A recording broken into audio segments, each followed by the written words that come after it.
In the name of Allah, the most gracious and the most merciful.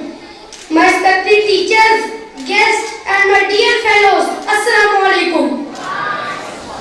Today my topic for speech is the meaning of Islam.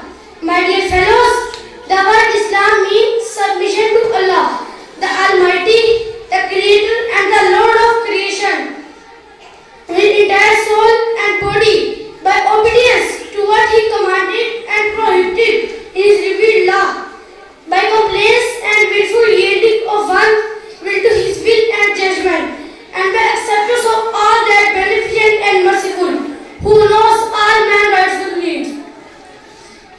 My respected guests, the purpose of Islam is to continually to please Allah, the Almighty and the Creator of the universe, by universal good, as Allah says in His glorious book, the Quran says, O people of the book, there has come to you our messenger revealing to you much that you used to hide in the book and passing over much.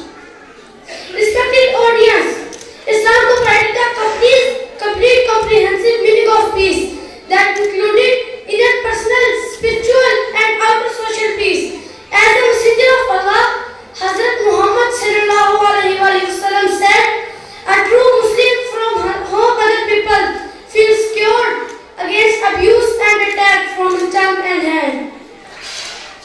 The invitation of Islam, Allah's universal religion, is accepted to all. Allah most exalted says in His majestic book, O Muhammad, O mankind, verily I am sent to you as a messenger of Allah.